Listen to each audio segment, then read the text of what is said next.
Hey, Orchinistas! Welcome to the channel Forever Orchids. If you're an orchid lover and an orchid enthusiast just like I am, you're in the right place. Today I want to talk about the different parts of an orchid plant.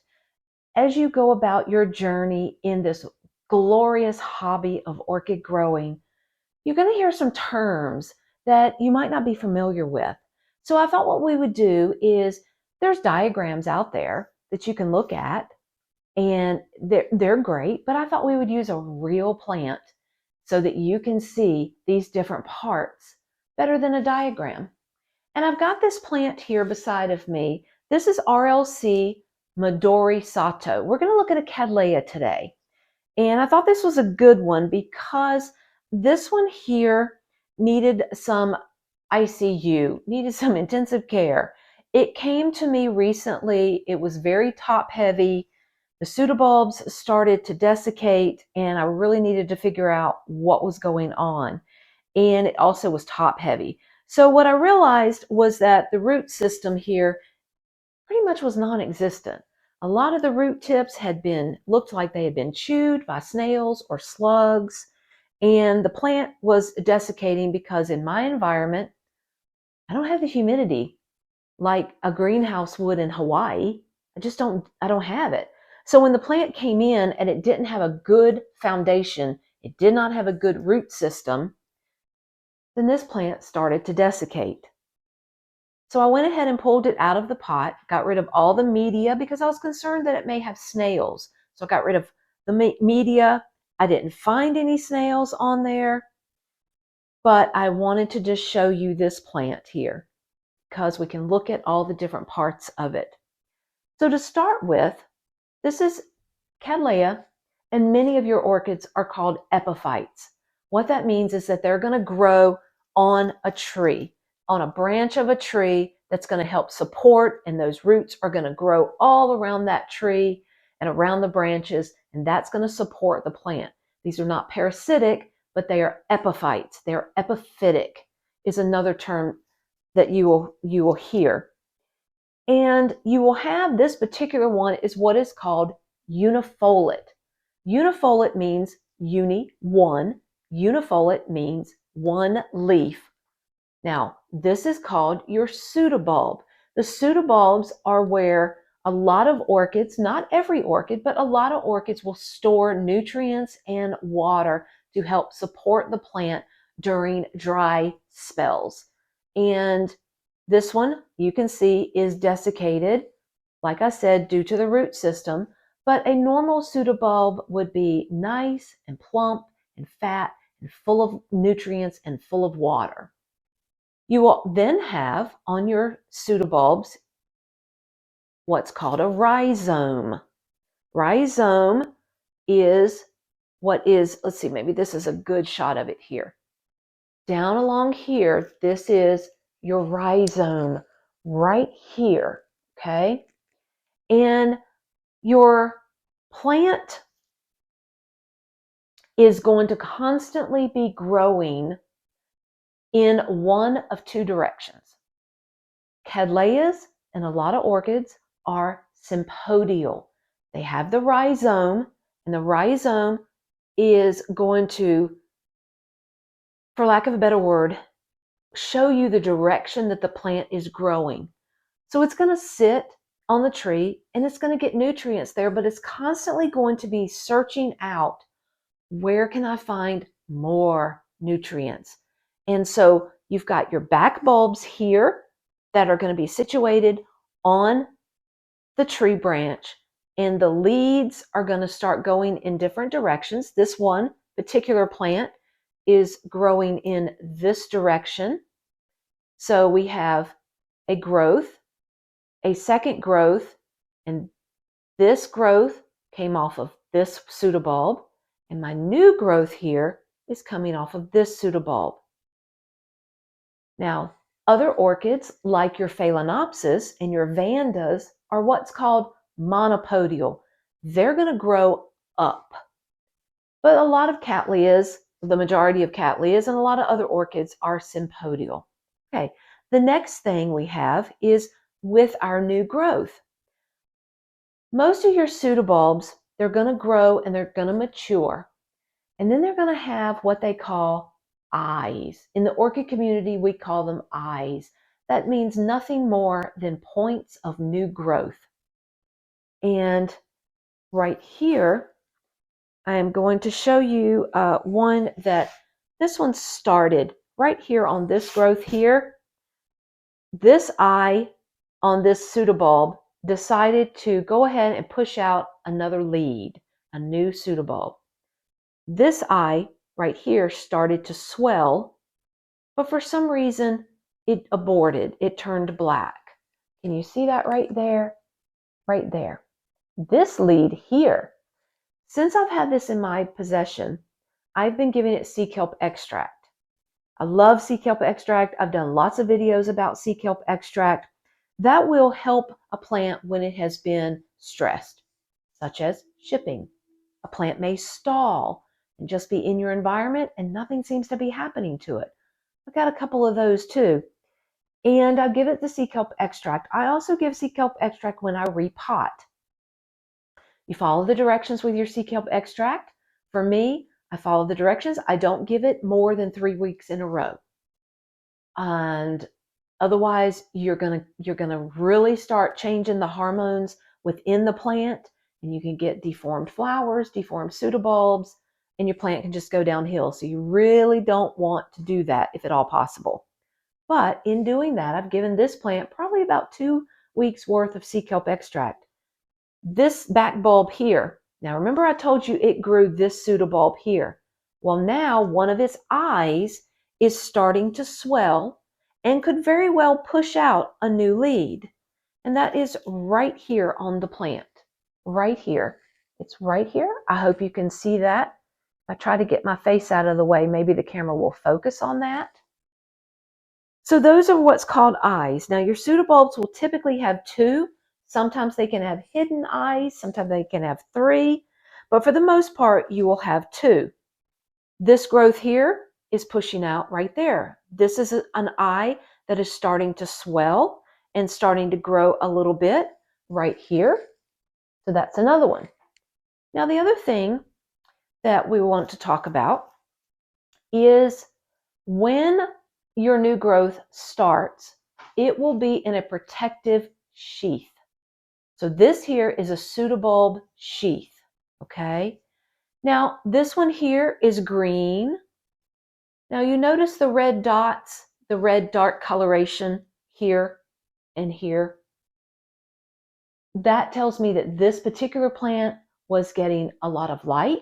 It also tells me that the flower on this one is going to be a dark color. The pseudobulb sheath here, this is still green, means this pseudobulb is still maturing.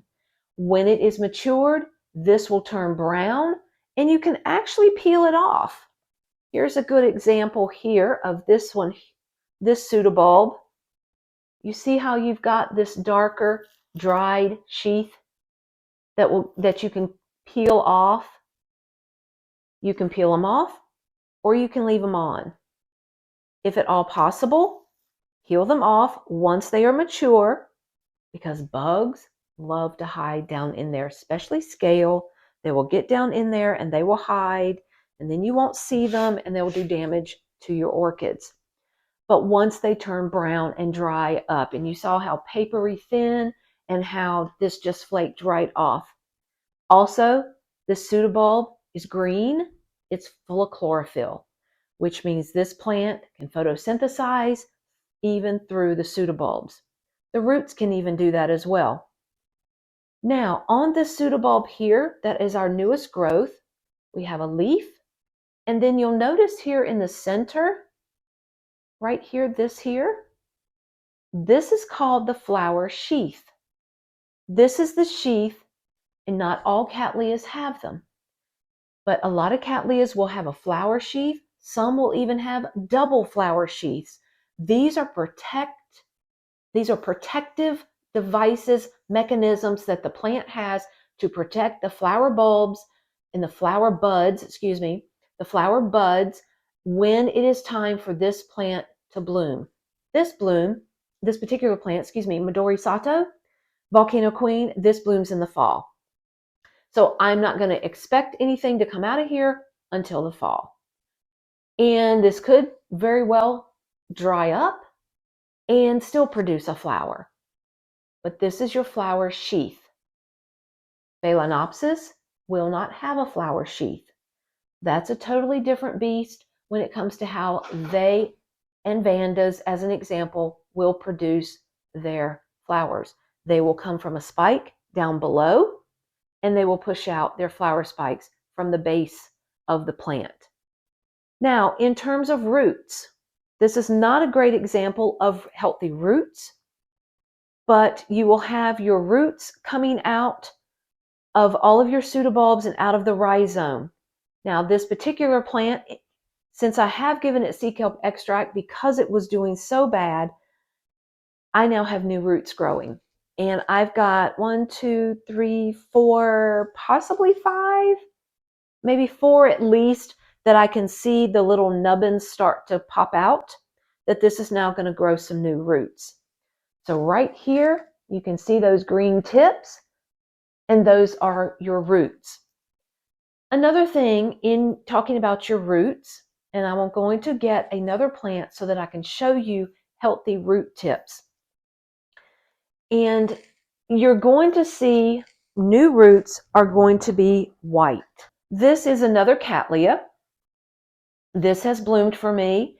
And this growth here, and I have not pulled the sheath off. So this is a good example of your sheaths once they have the pseudobulb has matured, and you can peel them right off. It's almost like if anybody is familiar with a river birch tree, and you can just peel that bark off. And we can keep continuing to peel that off. But the reason why I got this plant was I wanted to show you these root tips here. They are, you can see a lot of green root tips here. Inside of that is a very thin, almost wire-like. And that's the actual root. What the white is that is developing, and it will continue as this green root tip continues to grow, it will continue with the white. That's called vellum. And it's really like a sponge, and it protects the roots. Now, these are considered aerial roots. They are growing not down in the pot, not down in any media, but in the air. So they are looking for nutrients. They are also looking for a place to attach to a tree, and they are looking for nutrients. This particular plant here, I do need to repot it. I would love to repot it. I need to really soon, because in my growing environment, 9 times out of 10, I'm going to pick this pot up and I'm going to break those roots. I try my best not to, and I just do it anyway. And what I can do is I could also have slid. It's really getting to the point where these roots are too long, but I could slide another pot under here and let these roots grow down into the media of another pot if I wanted to divide this plant. I do not want to divide the plant at the moment. This is a gorgeous white Cattleya.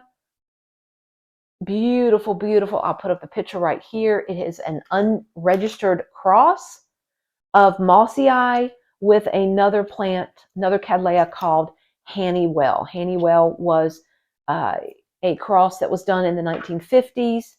So to me, when this is what I would consider to be an heirloom Cattleya. This one was I purchased this from Seagrove Orchids. I also have a haul video where this is featured in it. But I wanted to show you those green root tips. And at the moment, I'm going to say we have done a great job in just a few minutes covering the different parts of a sympodial orchid, such as your Cattleyas. And I hope that this will be very beneficial for you. I hope this helped a lot, giving you the different parts of an orchid. Now, what we haven't talked about is the parts of the actual flower and we can certainly do that in another video. I can let this be a series of beginner, or not necessarily beginner. You may have been growing orchids for several years and just really haven't grasped what the different parts are called. So if you wanted to talk to an orchid grower and you wanted to try to explain to them, or your orchid friends, maybe what's going on with your plant, maybe it's got some issues, it's just always best to know what the different parts are. So in the next video, I will show you a bloom, and we'll talk about the different parts of a bloom. So until next time, guys, oh, don't forget, like and subscribe and share my videos with others. I've been growing orchids for close to 30 years. I've got some tips and tricks. And until next time, guys, happy orchid growing. Bye.